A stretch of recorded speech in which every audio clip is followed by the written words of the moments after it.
I'm Bruce Bugbee. Welcome to the next installment of a series of talks on principles of environmental measurement. Today we're going to talk about measurement of surface temperature. It's a very powerful and yet very challenging measurement. Many people make errors in this measurement. Our goal is to help you eliminate the errors. I'm joined in this effort by Mark Blomqvist. He and I have worked together for more than 10 years trying to make accurate measurements of surface temperature. So you would think you could just take a sensor and put it on a surface and measure the surface temperature. But let's draw a little diagram to show the problems with that. So here's a surface. Now we take a sensor and put it on the surface, right against to it. And this sensor has some wires coming out to go to a data logger. But as you can see, this part of the sensor is touching the surface and measuring that. Over here, we have air temperature touching all the rest of the sensor. So anytime you do this, it's a combination of air temperature and surface temperature. Now this measurement gets better if you can get a very tiny sensor. It's better, but it's still not the true surface temperature. It's always an average. And then people dig holes and puncture and put sensors in here and do things like that. And now you're measuring the surface plus the temperature behind the surface. So anytime you try and do this with a physical sensor, you can never get the true surface temperature. That's why we use infrared sensors. And on this diagram, I can draw a sensor like this, which measure only the true radiation coming right from the surface. Whether it's a soil surface or a leaf surface or a road surface, it's the true surface temperature. So let's take a look at some of the applications of this. The biggest use of Apogee sensors has been in agriculture for Canopy, Stomatal, Conductance, or irrigation scheduling of plants. Here's a couple of examples in the field. Here's the sensors pointing at a corn canopy. Here's one sensor over a small plant. This has allowed us to precision irrigate crops and determine the water status of plants, precision water stress plants, by measuring the canopy surface. This principle is real simple. Anything that's out of water heats up. If there's plenty of water, you stay cool. You know, we've joked about having a headband and a little infrared sensor pointed at your forehead, like for runners, to tell when they need to drink more water. If their forehead's heating up, they need more water. It's the same thing with plants. So this is a huge application. Another application is predicting snow melt. Here's high in the mountains. The surface temperature changes rapidly. We want to know how fast that snow is melting and running down for agriculture. This is a huge area of research worldwide because tiny changes in global temperature mean that the snow melts a lot faster. And we get the water earlier and we run out at the end of the summer. We really need to predict snow melt, and there's many scientists around the world engaged in this. A third application is transportation. Icy road analysis. This is in Italy. Here's an Apogee sensor off the corner of their truck telling when to put salt down. It's a real-time response telling when to put salt down on a field. You can also use these on a bridge. Danger, ice on bridge.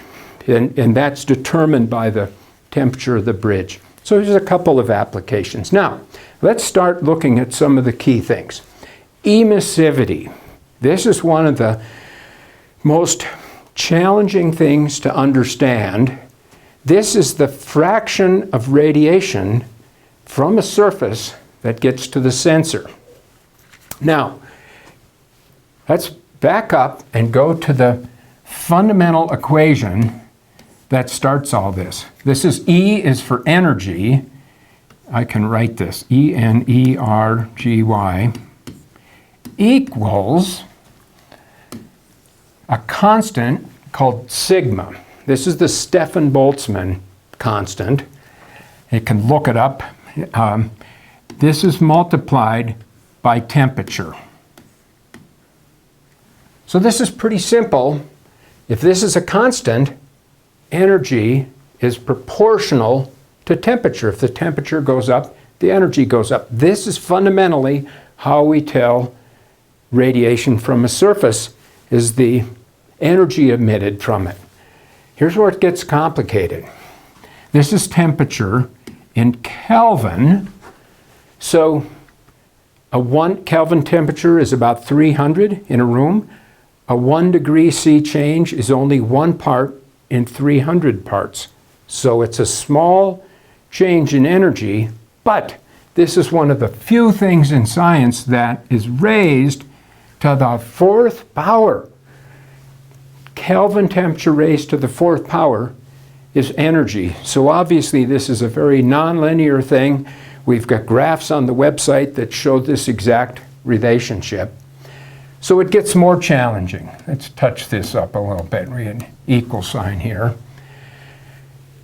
This is only true for an object that is infinitely black, and it radiates all of its energy to the surface.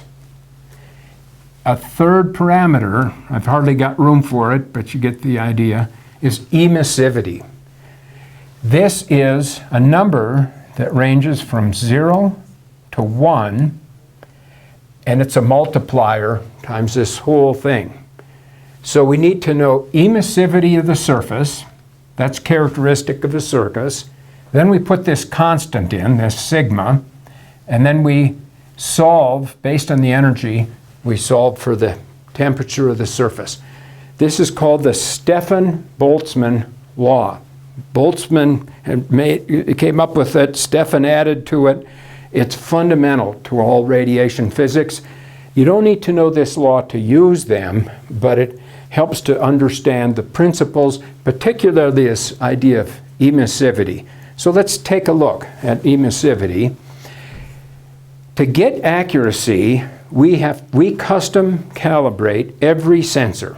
This is 12 sensors in a complex oven that controls temperature, and they're further controlled here. The sensor bodies are controlled at one temperature, the target's controlled at another temperature. Every single sensor is custom calibrated using this device. But, so if we know temperature, we can get radiation. But when we point these at something, we need to know that they're pointing at something very black. So let's take a look at how black that is. Oh, this is the errors, by the way. They're specified at plus or minus 0.2 degrees. This is a typical 12 sensors. This 2 times the standard deviation is only 0.12, so it's a generous spec to say they're plus or minus 2. And look at the temperature range from minus 30 up to 65, 70 out here. So they're calibrated over a wide temperature range. This is replicate sensors on top of each other. So now let's take a look at that blackbody. We take the top off. This looks like a hole, right? This is not a hole. This is a cavity that's painted very flat black. It's a cone-shaped cavity, and it looks like it's a hole. You could put your hand in it, and that's what's called a blackbody. So a blackbody has an emissivity very close to 1.0. In fact, nothing really can theoretically get to 0.0. So this blackbody is more like 0.999, and that's how we calibrate the sensors against this black body, keeping it purely black. So now let's go back to this concept of emissivity, or forward to it. Here's a typical surface. I'm going to show you some emissivities in a minute. A plant canopy can have an emissivity very close to 1. So, wow, that's so close to 1, let's just call it 1 and call it good. But 98% of the radiation comes from the surface, and now let's look at where the rest of the radiation comes from. The other part comes from the sky. And this part right here, this tiny arrow, is 0.02 or 2% from the sky. So this sensor is averaging, in some cases, a very cold sky temperature with the temperature of the canopy, and it's important to correct for this in the software of the sensor. This is well characterized. We know the typical emissivities of canopies, so we can use this to pinpoint measurements. There's the equation. Fraction reflected is 1 minus the emissivity, so it's 0.2. Okay, this is the correction factor. We need to know, this is the equation, but it's more important to know the inputs. Measured temperature of the sensor, that's this temperature right here. Background temperature, up here is the sky temperature in degrees C, and then we need to know this. Now we typically look this number up, we measure this, and we can solve for the canopy temperature. I'm not going to go into the details of this equation right here, but suffice it to say that this is well described on the Apogee website, and we've described it in manuscripts we've written. The take-home message is all objects measure the object plus averaging in some of the background temperature. And if you keep that in mind, you realize the errors you can get into. Okay, so let's take an example. Clear day, 25 degrees, measured. The background is minus 40. So that's a typical background of a very clear sky. The infinity of outer space is 0 Kelvin. So that tells you why we get such cold sky temperatures. Emissivity 0.98. What we measured was 25, and the actual surface temperature was 25.95. Almost a 1 degree C error if we don't account for emissivity, even though this is very high. Let's take a cloudy day on here. 25, now the sky is much warmer, and this error is much smaller on a cloudy day.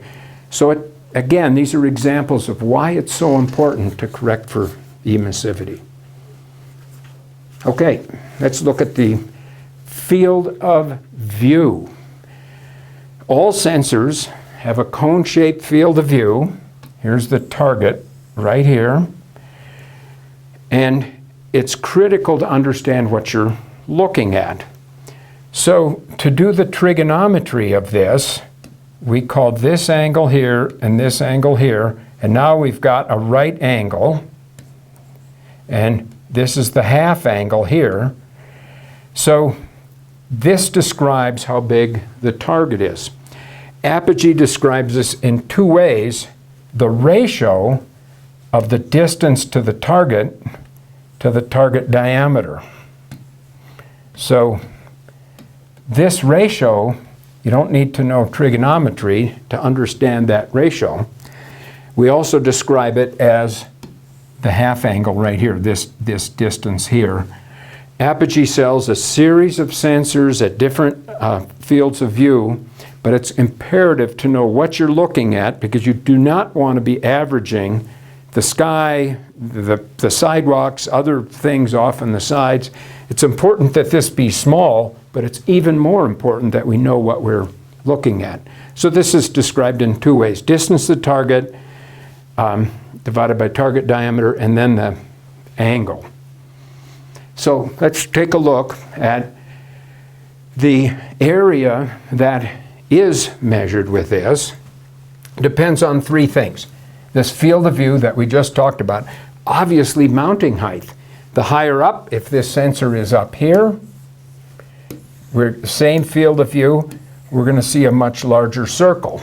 So that's the second parameter. And then the angle. We don't always point these down. Sometimes, and often, we point them like this, and now it sees an oval shaped out here. So these three parameters determine what we're looking at. And the next slide walks you through this on what we see with these. So this is example. Here's one that was 22 degrees field of view. Here, this is one of the Apogee sensors. So let's look at the field of view options. These are 1, 2, 3, 4 options that Apogee offers for fields of view.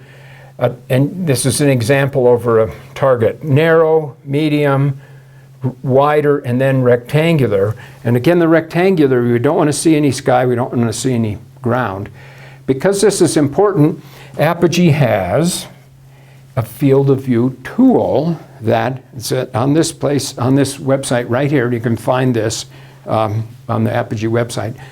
That you put in the type of sensor you have, the model number, it'll tell you the angles, and then it tells you the area that's integrated by that, by doing a bunch of trigonometry calculations. It's just a worksheet. You type in the inputs and it tells you the area. All of these are really to help you fully understand what you're looking at, what's in the field of view, what's not. It's important to be sufficiently narrow, but it's important not to see bad things. Okay, so these are the 4 options, pictures of them. Here's that rectangular, narrow, medium, wide. These are on the website, but it lots of options to pinpoint what you're looking at. Okay? Next critical thing is the infrared spectral response. Sensors can cover a wide range, but it's important not to measure water vapor in the air. We want to see right through the atmosphere, right to the surface. Lower quality sensors measure much of this radiation, and this slide shows us some of the interferences from these things on here. Water vapor interferes right here. This is water vapor in the air. We do not want to measure the water vapor in the air. We want to see right through it. And I think we've got over here carbon dioxide in the air, has bands down here that absorb, but there is this atmospheric window, as it's called, 8 to 14 microns, in which neither water vapor nor CO2 interfere with the infrared signal. So the Apogee sensors are calibrated just to measure this wavelength, which means they can see through many kilometers of atmosphere because it's very transparent. This is something that defines the sensor, defines how it's calibrated.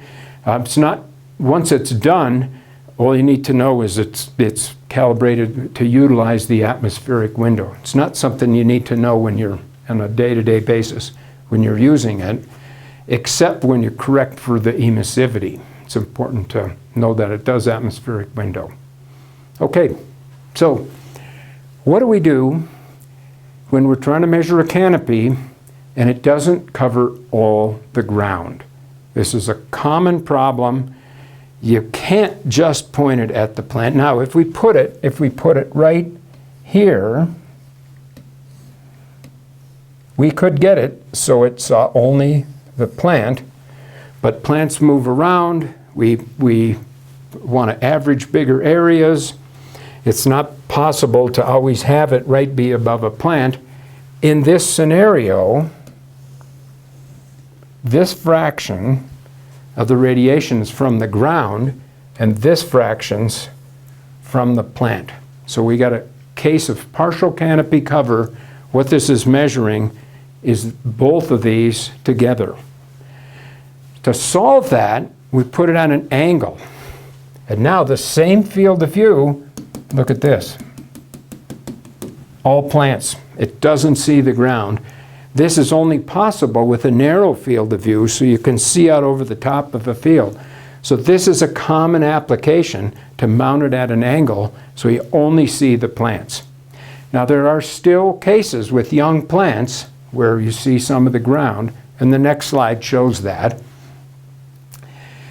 To separate the ground from the plants, we measure the soil temperature. I'll put degrees C right here, and this degree C plant, and then what we measure up here, and we mathematically separate out the plant temperature from the signal here and the measured soil temperature. And this is the approach: fraction of canopy, fraction of ground. It's possible to calculate these fractions, and we have some manuscripts that explain doing this. It's a common problem. Okay, here's the equation: temperature of the canopy. This is all to the 4th power, all done in software in the data logger. Temperature of the surface, temperature of the soil, calculating the canopy temperature. Okay, so now let's start using these to calculate what we call canopy stomatal conductance. If we point these, if we put a sensor right here, and we point it at this leaf, seeing the leaf, let's say the leaf is slightly above air temperature, 2 degrees above air temperature. We write in our notebooks, oh, this leaf is water stressed because the leaves are hotter than the air, and that would be correct. But now the wind comes up. Here's conduction and convection. The wind comes up, the leaf cools off. Well, we write in our notebooks, oh, the water stress went away. It didn't go away. The wind started blowing. So we have to measure and correct for the effect of wind. The sun goes under a cloud. We have to measure and correct for the effect of wind speed. We also have to measure the relative humidity of the air. That determines the driving gradient. If the air is humid, the plants are going to warm up. They're not out of water. They just can't cool from transpiration as fast. So all of these parameters in here are necessary to pinpoint water stress for plants over a wide range of environments. This is an example slide that we use to show this. And the overriding equation for this is Rn, which is net radiation. That's the sum of this outgoing short wave, incoming short wave, incoming long wave, and over here, leaf radiation. These 4 are all go into net radiation. That equals transpiration, and I'll put a T for TR for transpiration, plus conduction and convection. And usually that's called H for conduction and convection. This is a simple equation, and by measuring all these, we pinpoint the water status of the plant. So let's take another look at this in another diagram. This is a lot of equations, a lot of math, but this is where this comes from. This is from this manuscript by Mark Bonquist, our colleague John Norman at the University of Wisconsin, and myself from 2009. It's a paper that works through all of this, and I refer you to the paper for details. But here's that equation I just drew right here. Net radiation, H is for conduction and convection, delta E is for transpiration, and this is photosynthesis. Some of the energy goes into photosynthesis in this equation, and we account for that. This H here is further broken down into the canopy to air temperatures times conductance. That gives us H. It's further broken down into transpiration. This difference here is saturation vapor pressure. So we measure these parameters, calculate transpiration, and this is canopy and stomatal conductance to get GT, canopy stomatal conductance. These are all the parameters necessary to measure that. It's a lot of parameters, but the information is extremely valuable. So we take these equations and substitute them all in this, and this is part of Mark's excellence in advanced algebra, and we get an equation that integrates all of them here. This is canopy stomatal conductance mathematically into all of these.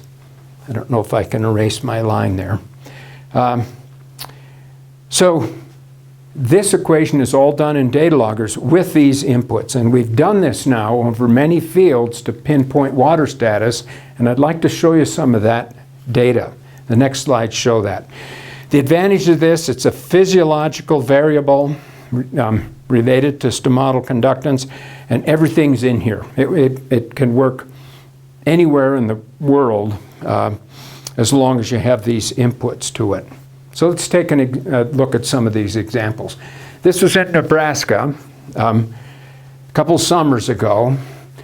We measured, we'd have a model that gives us the potential stomatal conductance.